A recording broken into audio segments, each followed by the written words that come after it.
എനിക്ക് ജയറാമേട്ടൻ്റെ അടുത്ത് ഇരിക്കുമ്പോൾ ഭയങ്കര ഇഷ്ടമാണ്. കാരണം എത്ര വർഷത്തെ സൗഹൃദമാണ് അലി. അതെ അതെ അതെ.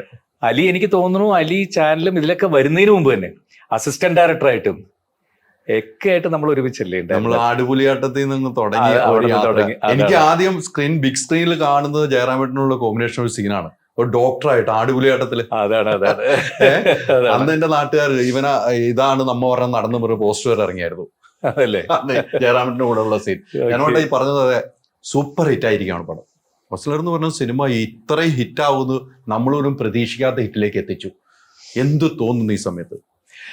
അലി, ഒരു നല്ല സിനിമയ്ക്ക് വേണ്ടിയിട്ട്, നല്ല സിനിമ എന്ന് ഞാൻ ഉദ്ദേശിച്ചത് ആധുനിക കാലഘട്ടത്തിലെ പുതിയ തലമുറയിലെ പുതിയ കൂട്ടുകെട്ടുകൾ, പുതിയ സിനിമ, പുതിയ സംവിധായകർ, പുതിയ തരത്തിലുള്ള ഓഡിയൻസ്, ഇങ്ങനെ മാറ്റപ്പെട്ട ഒരു സമയത്ത് അതിന് വേണ്ടിയിട്ട് ഒരു സിനിമയ്ക്ക് വേണ്ടിയിട്ടുള്ള വെയിറ്റിംഗിലായിരുന്നു ഞാൻ. ആ സമയത്താണ് മിഥുൻ മാനുവൽ ഇതായിട്ട് വരുന്നതിൻ്റെ അടുത്ത് കഥ കേട്ടപ്പോൾ തന്നെ അതിനകത്തുള്ള സ്പാർക്ക്. അതിനുശേഷം ഈ സിനിമയുടെ ആദ്യത്തെ ലുക്ക് പുറത്തു വിട്ടപ്പോൾ തന്നെ ഒരുപാട് അപ്രീസിയേഷനാണ് എല്ലായിടത്തും വന്ന്.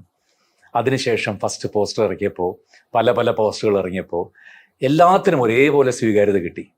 അത് കഴിഞ്ഞ് എൻ്റെ ട്രailer കൂടി വന്നതോടുകൂടി ഒരു യങ്സ്റ്റേഴ്സിൻ്റെ ഇടയ്ക്ക്, മറ്റേ സ്ഥിരമായിട്ടുള്ള കുടുംബ പ്രേക്ഷകർ മാറി യങ്സ്റ്റേഴ്സ് ഒരു ഗ്രൂപ്പും ജയറാമേട്ട ഫസ്റ്റ് ഡേ പടം ഞങ്ങൾ കാണും എന്ന് പറഞ്ഞിട്ട് ഇത് വന്നു. അതിൻ്റെ ഒരു പ്രധാന കാരണം അതിനകത്തൊരു ഡെവിൾസ് ഓൾട്ടർനേറ്റീവ് എന്നൊരു ശബ്ദം വന്നു. ആ ശബ്ദവും കൂടി കേട്ടോടുകൂടി പുതിയ ജനറേഷൻ പിള്ളേർ എല്ലാവരും കൂടി തിയേറ്ററിലേക്ക് എത്തി.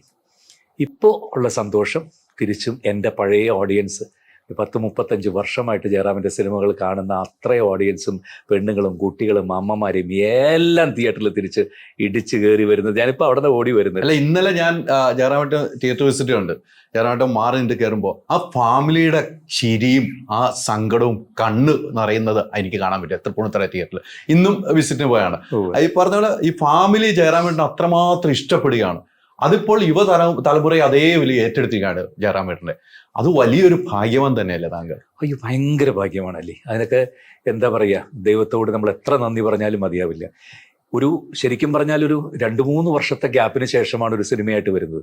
3-4 വർഷം ഗ്യാപ്പൊക്കെ എടുത്തു കഴിഞ്ഞാൽ തിരിച്ചൊരു വരവ് ഭയങ്കര ബുദ്ധിമുട്ട് തന്നെയാണ്. അതാണ്, വീണ് പോയി കഴിഞ്ഞാൽ തിരിച്ച് കയറി വരാൻ ഭയങ്കര ബുദ്ധിമുട്ടാണ്. അപ്പോൾ അങ്ങനെയുള്ളൊരു സമയത്ത് തിരിച്ചും അതേപോലെ ഇന്ന് ഉച്ചയ്ക്കൊക്കെ ഞാൻ തിയേറ്ററിൽ ഇപ്പോൾ പോയിട്ട് വരുന്നത് 80% സ്ത്രീകളാണ് ഫുള്ളായിട്ട്. അവരൊക്കെ തിരിച്ചും തിയേറ്ററിലേക്ക് വന്നതിലുള്ള സന്തോഷം അങ്ങറ്റമാണ് അല്ലേ. തീർച്ചയായിട്ടും. ഈ മമ്മൂക്ക ഈ സിനിമയിൽ അഭിനയിച്ചു എന്നൊരു വലിയ ഹൈലൈറ്റ് ആണ്. ഈ പറഞ്ഞ ശബ്ദത്തിൽ തന്നെ തിരിച്ചറിഞ്ഞു. പിന്നീട് ആളുകൾ ഇങ്ങനെ പല രീതിക്ക്, ജയറാമേട്ടൻ ഇത് പറയാനും പറ്റില്ല, ഇന്റർവ്യൂവിന് മുമ്പ് ഇന്റർവ്യൂ എടുക്കുമ്പോൾ പലതും. മമ്മൂക്കയുടെ ശബ്ദം തിരിച്ചറിയുന്നത് കേരളത്തിൽ മാത്രമല്ലല്ലോ, ഇന്ത്യ മുഴുവല്ല, ലോകത്ത് എവിടെ പോലും തിരിച്ചറിയും ആ ശബ്ദം തിരിച്ചറിയും. പിന്നെ അത് കഴിഞ്ഞ ദിവസം പ്രസ് മീറ്റിലും പറഞ്ഞു, മമ്മൂക്കായും പറഞ്ഞു, ജയറാമേട്ടനും പറഞ്ഞു, എന്നോടുള്ള സ്നേഹം, എന്നോടുള്ള അടുപ്പം മമ്മൂക്ക വന്ന് അഭിനയിക്കുന്നു. ആ മമ്മൂക്ക വന്നിട്ട് ഒരു 10-20 മിനിറ്റോ ഉള്ളെങ്കിലും അതൊരു തകർപ്പനാക്കിയിട്ട് അങ്ങ് പോവുകയാണ്. അതായത് സ്ക്രീൻ പ്രസൻസ് എന്ന് പറയും. മമ്മൂക്കൊന്നും അധികം വേണ്ട, അതാണ് സ്ക്രീൻ പ്രസൻസ്. നമ്മളൊക്കെ 1 മണിക്കൂർ സ്ക്രീൻ പ്രസൻസ് വരുന്നില്ല, നമുക്കൊന്നും ഒരു ഷോട്ടിൽ വന്നാൽ മതി. അതെ അതെ, അതൊക്കെ ഭയങ്കരമാണ്. അതീ മമ്മൂക്ക, ലാൽ സാറ്, അല്ലെങ്കിൽ ഒരു മറ്റു ഭാഷകളുടെ അടുത്ത ചില ആൾ, എല്ലാവർക്കും അതാണ് ചില ലെജൻസ് എന്ന് പറയുന്നത്. അത് അവർക്ക് മാത്രം കിട്ടുന്നൊരു സംഗതിയാണ്. അപ്പം അതുകൊണ്ട് ആ ഒരു പ്രസൻസ് അങ്ങോട്ട് ഞാൻ അതിനു മുമ്പ് അതാ പറഞ്ഞത്, തിയേറ്ററിൽ വെട്ടിക്കുന്നത് എപ്പം മമ്മൂക്ക കാണുമ്പോൾ പട്ടക്കോന്ന് വെട്ടിക്കും. അങ്ങനെ തന്നെ സംഭവിച്ച തിയേറ്ററിൽ സീറ്റിലിരുന്ന് അത് കാണുന്നത് വളരെ ചുരുക്കം പേരുള്ളൂ. എല്ലാവരും ഇങ്ങനെ ഒന്ന് എണീക്കും. അതെ അതെ അതെ അതെ. ജയറാമേട്ടൻ, എനിക്ക് ജയറാമേട്ടനുള്ള ഏറ്റവും ഇഷ്ടവും ജയറാമേട്ടൻ്റെ ഈ എളിമയാണ്.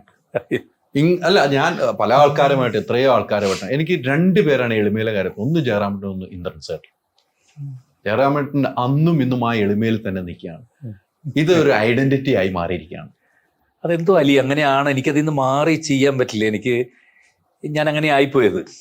എപ്പോഴും എനിക്ക് ഈ ചിരി, ഈ തമാശ, ഇതെങ്ങനെ ആയിപ്പോയത്. എൻ്റെ ജീവിതമേ അങ്ങനെയാണ്. ഇനി എനിക്ക് മാറ്റിയൊരു വേറെ മുഖം വെക്കാനും പറ്റില്ല. അതൊരിക്കലും സംഭവിക്കില്ല. അങ്ങനെ ആകാനും പറ്റില്ല. ആകാൻ പറ്റില്ല. എത്ര ട്രൈ ചെയ്താലും വളരെ ഇങ്ങനെ എന്നിട്ട് പറയൂ അലി എന്ന് എനിക്ക് എന്നെ കൊണ്ട് പറയാൻ പറ്റില്ല. അതങ്ങനെ ആയിപ്പോയി. അത് ശരിയാണ്. നിങ്ങളുടെ ഡിസൈനർ ഹോം എന്ന സ്വപ്നം യാഥാർത്ഥ്യമാക്കുന്നു. സാൻബിൾഡ്, ഡിസൈൻഡ് ബൈ കോൺസെപ്റ്റ്സ്.